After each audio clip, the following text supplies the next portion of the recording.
this is fabulous, and I don't think that there's anybody else who I would have felt better about receiving this from than Gayle, who I think it's now 38 years that we go back, and it was actually on issues that you're all dealing with now, that she was dealing with, joining my wife Bobby, working on those many years ago, that got us together to learn about the importance of service in this state, and it's had a lasting impact on the relationship, and it's had a lasting impact on my belief in the importance of service. I must say that this is really an exciting thing for me today. I sincerely appreciate the award. However, as Gayle pointed out, I am a new grandfather, and on my way here I was called by my wife to say, "Your grandson is here. Do you want to stop by and see him?" And he'd been gone for a week, and I hadn't seen him for a week. And when I got there, our daughter was in tears. He'd gotten his first shot. And so there she was, crying a mile on. Cool. It was cool. So I'm honored with this, but understand the grandpa instinct that says there are important things that we do. I just want to reflect on something that Gayle was talking about in terms of my stress on the importance of civility in our public life, in everything that we do.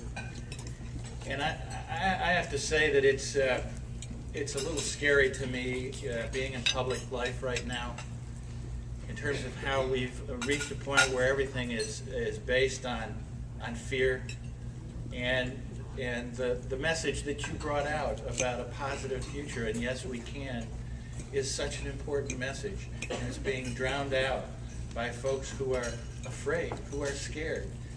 And it is so important for us to find ways to be able to communicate with people that we don't agree with.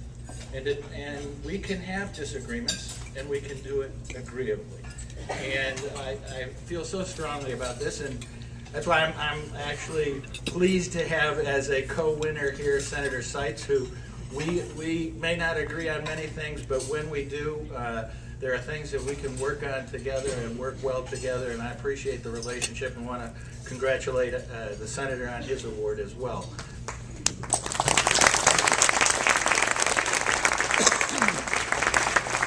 So in the spirit of the concept of civility, part of the process is how we do that and translate that message and provide role models for our young people growing up. How do we show that we can really participate in a political process and do it in a way that's grown up?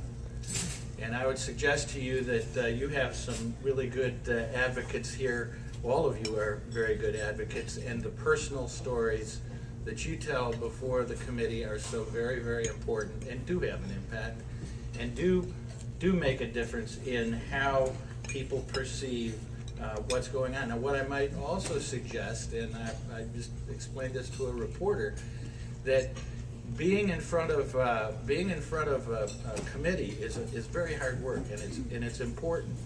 But also inviting your legislators to come down and visit, come down and see what you're faced with. Have them live the life, see what's going on. There's nothing like that as well, and I think that the important tasks that we're going to have in the next coming months, as Gayle pointed out, in addressing an economic situation that is very difficult, will require all the best in us. So let me just say thank you so much to all the folks at PCSAO for this award. I greatly appreciate it. And I have another task which has been given to me, and that is to present some other awards.